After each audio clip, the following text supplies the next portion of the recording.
Welcome back, everyone, to another episode of Cinema d'Amore. I'm your host, Chuck, joined by Justin.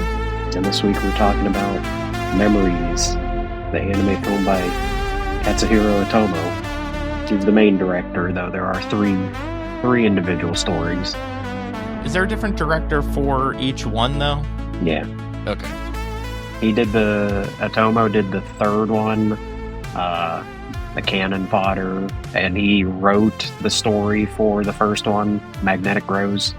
But then it was actually like the screenplay itself was written by Satoshi Kon. That's confusing. Yeah, they're all it's a bunch of the biggest guys in anime for the time. In the 90s. Yeah, in the 90s. Yeah, a lot of them worked on Akira together. That's like their big thing. That they're also known for having worked on that together. It's an anthology film. I always love a good anthology film. Why watch one movie when you could watch 3 movies in one? I watched a bunch of Oscar shorts and then watched these, and they kind of fit the Oscar shorts thing by being a bunch of anime shorts. That's pretty much all I was going with. They're of varying quality. The first one probably is the best one. Probably, I would say, visually and narratively, it's probably the most interesting of the 3. I would be glad if there was just a full-length movie that was just this story. It's kind of a little bit of there's like a play on Aliens a little bit, with them finding a stranded ship. They're a salvage ship out in space. Instead of aliens, we get whatever's happening, like clones. You get clones, AI, virtual reality. It reminded me of Event Horizon. Yeah, well, I mean, Event Horizon's a play on Alien too, so they're all just a play on Alien. Magnetic Rose is definitely the most interesting of the 3, but I don't think the other 2 are far behind it. Yeah, they're not bad. No, the one that was the goofiest would be Stink Bomb, or the whatever it was called, the stinkiest bomb or something like that. Because the character was so goofy that the viewers are ahead of him. Like, we figured out what's going on, and he's oblivious to what's going on still. That his cold medicine is actually killing. Makes you think of like Army of Darkness, like not being able to remember the words properly and ruining everything. It's like, it's the blue pills in the red bottle. He's like, what do you say? The red pills in the blue bottle? Yeah, that's got to be it. Yeah, and then wakes up and everybody is dead. He can't figure out what happened. And we're like, as an audience, we know that he took that pill and now everybody's dead. So it has something to do with him.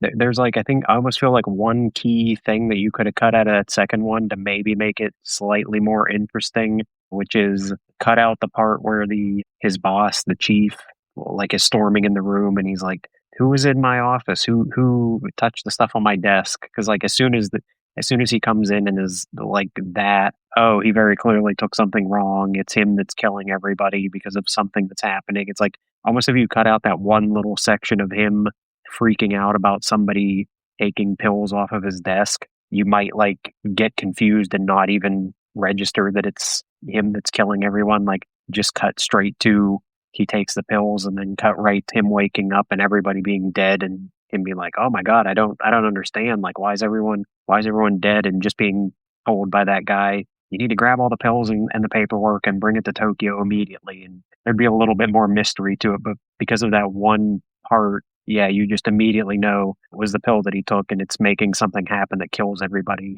And you know it's a smell thing because everyone already said like, oh, what's that smell? I don't understand. Or the guy comes in and instead of yelling about who took the pill, be like, we need to evacuate this building now. Yeah. Because people were already saying that it started to stink. It's an unknown smell. They can never tell you what it is either. Just a weird smell coming in. And I do love the shot when he's walking towards those soldiers and they just start dropping dead. Yeah. He has like he constantly has the thing of like every time he's like looking around like, is someone attacking us? What's happening? What's going on?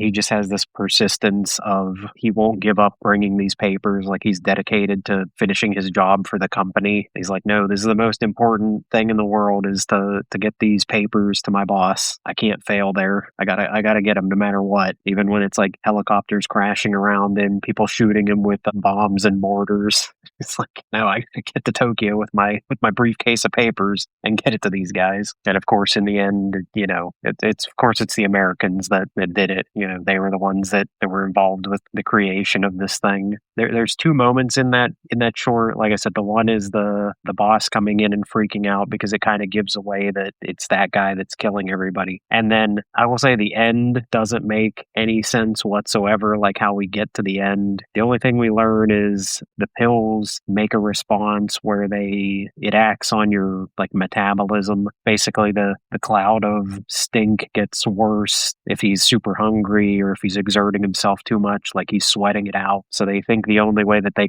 can do anything about it is to send in the Americans because they have these suits from NASA that are completely airtight, and that's how they'll be able to get him out of there. And they go in there, and he does have like a very Akira type moment where he like freaks out and the stink gas just explodes everywhere around him. And then you see the Americans, they're out of the tunnel and they have this box and they're like, oh yeah, they got him. They sealed him away in this box. But then yeah, when he gets to the end and he delivers the papers to like this secret underground bunker and he's in one of the spacesuits and he's like, I was real confused where those guys were taking me. And I'm like, how did he get into a spacesuit and work from here? That's the only time where I feel like that short's logic just they kind of just completely are just like, yeah, he somehow got into one of the American spacesuits and then somehow made it to Tokyo in one of their suits without anybody noticing. They must have lost something or didn't finish something. Yeah, or it had to be cut like for running time or something like that because it feels like, yeah, that's the only part that didn't make sense in that short where it just jumps to him being in the spacesuit and leaving. I do like the end where it's like they think everything's good. I feel like you're thinking the guy's coming in the spacesuit. Like, why is he still in the suit when he's already accomplished the mission? And when he's like, let me get this helmet off, and just everyone's freaking out. Like, great, he's in the bunker. He's gonna kill us all. But he succeeded. He made his delivery for the country. Yeah, for the government. I enjoyed actually all the shorts. That's probably the weakest, and it still wasn't bad. Like, I still liked that one. Cannon Fodder one, the very last one, was just creepy, I guess. Yeah. Like, I think it works because it's the shortest one of the bunch. Like, it can't, to maintain the pace that it has, it just has to be that short. Because I even wondered when I was watching it, this movie's almost 2 hours long, and after the first two shorts, there was only like 27 minutes left, and I was like, the last short's almost nothing. Like it's half the runtime of the other two. But it's a really cool, I don't know, everything about it is really cool. Like the visual style feels like an old comic strip like Tintin or something come to life. It doesn't feel like anything that's typical like Japanese anime at all. For the time that it came out in 1995, it does feel very cutting edge with the way the camera keeps moving in and out in a more three-dimensional manner than most other cartoons do, especially because the characters are all kind of more flat. They feel like paper characters. They don't feel like 3D anime characters for the most part.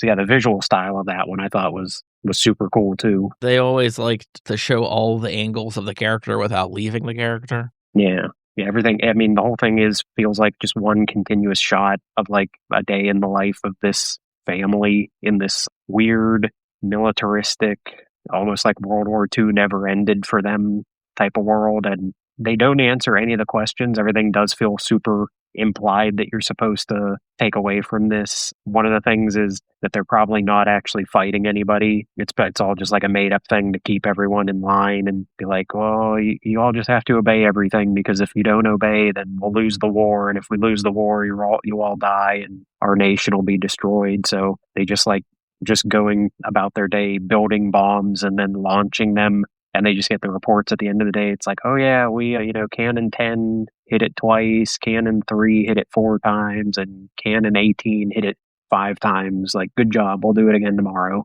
Yeah. The enemy has a moving base, city. But the only shot we see outside of the city is a barren wasteland with craters everywhere. So I also took the assumption that they are not fighting anybody. Yeah. Yeah, it's all just the government like controlling them. I do like that the thing that the kid idolizes is they have that big portrait of whatever rank, like the general or someone, the guy that fires the bombs every day, and it's like a really fancy looking guy in the painting. But then when you see him in real life, he's kind of this like fat schlubby guy in a goofy costume that's everything's just for show. It's not a real, nothing's real about it. It's all just an imaginary play that they're putting on for themselves, basically, to try to fool themselves. And you get some of the people, like the wives work in the factories, also building parts for the bombs. It seems everyone's supposed to hail, which is very much, it's like Nazi Germany. They're all supposed to hail the generals stuff, and like there's people there that are like they're like, I don't want to do that, and so I'm like, you better start doing it or they're going to take you away. Yeah, this feels like an animated Twilight Zone almost, with different stories. I feel that this would be an M. Night Shyamalan movie, the last one, and they would obviously tell you that they were either fighting nobody or something like what actually happened to World War II years later on some of those Japanese islands. People thought the war was still going on, and I could see them not really like hitting anything, or just maybe not necessarily that they are being lied to. They've just been doing it for so long, they're really not doing anything. Yeah. You always can't figure out does the dad know? Because the dad seems like just like permanently depressed, and the kid asks him like, "Hey, Dad, like, why are we fighting the war?" And the dad just goes, "You'll understand when you're older." Like it does seem like there are people in that society that they know the truth, like they know they're not really fighting anyone, but they know if they said anything, like they would just be taken away and they'll get rid of them and kill them if they try to speak up and bring it to anyone's attention. So like the only people that are fooled by it are like children and stupid people that don't understand the difference and like just believe it their whole life. Pretty realistic.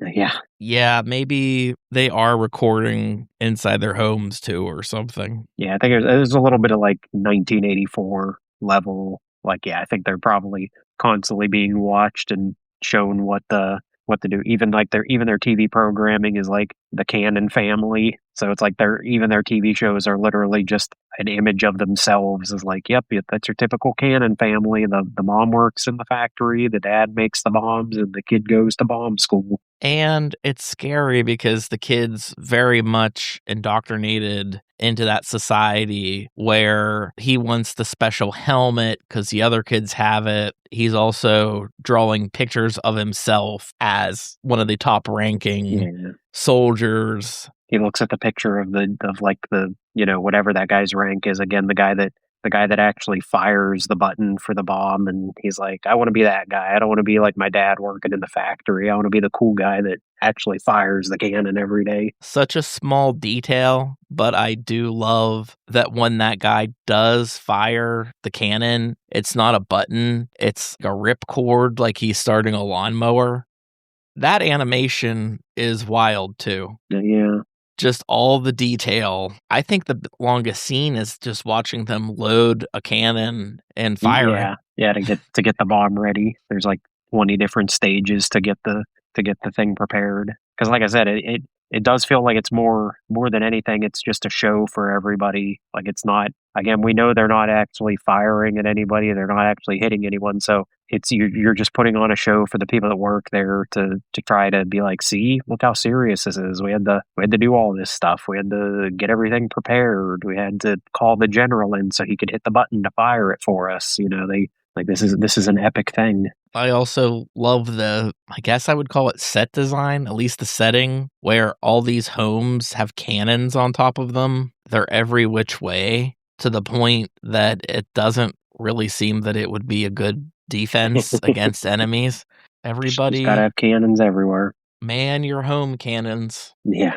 But yeah, the best is the first, Magnetic Rose, which it really wasn't magnetic. It was created a gravitational pull. Magnets have gravity. Everything has gravity. You have gravity. I like how it starts and the captain won't go and save people. Yeah, they're They like, can you say, go to, what is it, like route N or something like that, or the N system? And he's like, oh my God, the N system, that's not on our way home.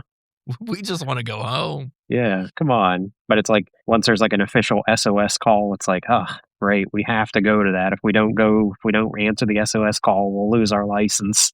Now we have to show up there. Yeah, and then they followed like the two characters that I didn't think would be the main characters, at least when it started. Yeah, Because the two people they barely followed, besides that one creepy guy. think about the one where they're like, Miguel likes him young. And he's like, whoa, not that young, man. Yeah, Miguel. They get on that ship, and this one definitely feels like it has a ton of different influences. Again, obviously, Alien is there in terms of the whole setup of a salvage team that finds an abandoned ship out in the middle of space. I definitely feel a lot of like 2001: A Space Odyssey vibes with a lot of the more later in the story, once it starts getting into the really weird, more like trippy AI, psychedelic type elements that it gets to towards the end. I definitely feel like they were inspired by that movie for sure, in terms of like the design, the very operatic music that's playing. But the whole thing is an opera star, so it works. Yeah, it all fits together. The ship belonged to an old opera star who killed her husband at some point because he didn't love her enough or was going to leave her. So now she just pulls in salvage ships and repeats the same thing over and over again.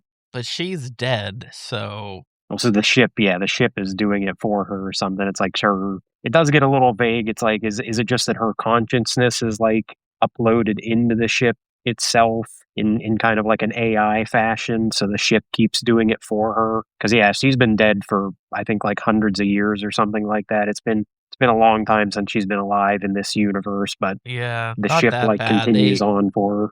I think they show her wedding day. They say 2005, and it's 2092. So that one guy's like, I'm sorry, Miguel, but I think your woman's gonna be dead. Also, it's really creepy that the signal goes out and like lures people there. And then once the people are in there, it lures them even more into the light. I don't know what to call it. But yeah, we see Miguel getting pulled into the light. What's the other guy's name? Hines. Oh, Hines. How could I forget Hines? Exactly, yeah. Hines couldn't stop him because the ship was like physically trying to stop him from getting to Miguel. But then it tries to get Miguel in a different way by knowing Miguel's past, like his memories. And he has a very horrible, tragic story with his daughter. No, Hines has the backstory.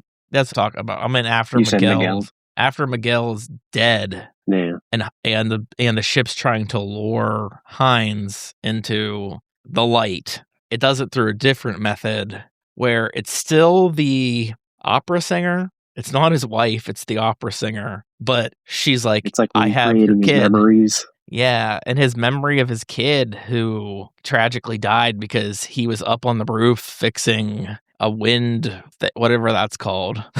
He called it the rocket. The weather vane, yeah. And then his daughter's like, look, Dad, I'm out here too. It is actually a very terrifying moment. I mean, you could tell that before they even show that it's probably his dead daughter. And then he knows that she's fake, but it's still tempting to have her. Yeah, he tries to fight back and just doesn't work out for him. And then the ship gets pulled in. Yeah, it's just everything kind of goes downhill for them very fast. Clearly happened a bunch of times. Like, you can like see there's other bodies or skeletal remains from the other people that this has happened to. Like everyone that answers the distress call gets pulled in the same way. It's way too early, but I thought one of the characters was Charlie Day. The guy that stayed on the ship that had the glasses and was always like on the ceiling. He was always upside down, yeah. I thought he sounded like Charlie Day. And then I was like, this is very early probably for him to be doing that. Yeah, I don't know any of these American voices. Also, I watched this on Prime. Is that where you watched it? Yeah, I don't own it, so I watched it on Prime. I would have put on subtitles and watched it in Japanese, but that wasn't an option on Prime for me.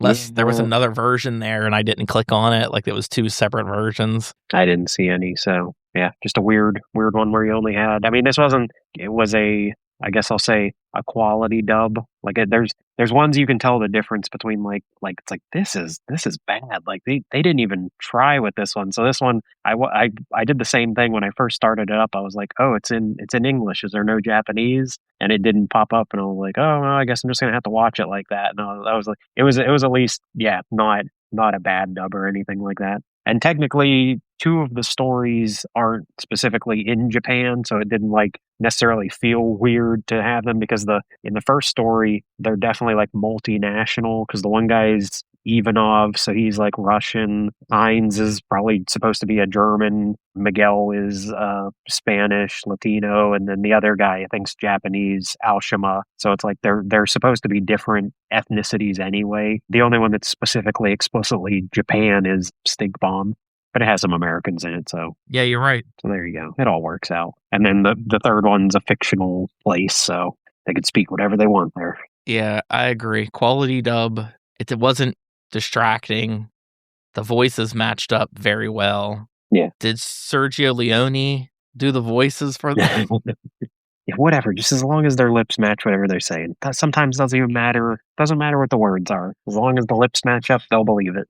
It's pretty good advice. I mean, it helps. I enjoyed this movie a lot. I kind of picked it because I wanted to do something anime because we haven't done one in a while. And this one does always come up on, like, if you Google or try to find lists of, like, best anime movies, this falls on the list somewhere along with, like, Akira, Ghost in the Shell, all those other the big ones that most people know about. And I was like, well, again, it's an anthology, so there's at least a better chance than not at least one of the stories will be worth watching. But I think all 3 of these were good. We're definitely worth 2 hours watching. Tops. Yeah. Not bad. I never watched it before. I've seen it on lists. I didn't realize it was on Prime. When you brought it up, I thought, shit, I don't know if I have access to this. Yeah, it's, some of these you're like, oh, am I going to subscribe to like some weird service that's some specific anime channel that this is the only thing I'm ever going to use it for? Yeah, I do think realistically, though, I would be like, hey, are you okay with doing this? If you do it this way, you know. I found it on effedupmovies.com. As long as it's on there, we're fine. No, I only met one other person on my last job. I brought up effed up movies. They're like, I've watched effed up movies. And they were laughing too because, you know, it's like a pirate streaming site and we've gone to it to watch things like Possession and stuff that were not streaming or physically on sale. But they do have funny things. For that being the name of their website, they'd have Shrek. It wasn't. Shrek's a pretty effed up movie. It sounds like you're going to be watching snuff films, but it's just anything. This comes out next week. We'll have our Oscars episode, and then the week after that, we'll be back into our regular thing with whatever I pick. Make it something good. As of now, I have Grant and Tim coming back. I don't know. You're always more than welcome, Chuck, but I know that you're also like, I'm not watching all these movies. I protest the Academy Awards. Not until next year when they have stunts finally. Yeah. Oh, actually, it might be 2 years from now still. It's whatever year the final Fast and Furious movie's eligible. That's when it's coming out. I'm sure that's the year we'll get the stunts. It's called Fast Forever. Actually, it is the stunt year, I think. I think next year, 2027, is the first year that's eligible. So it's the Academy Awards in 2028 that will have it. Maybe it will be Fast Forever.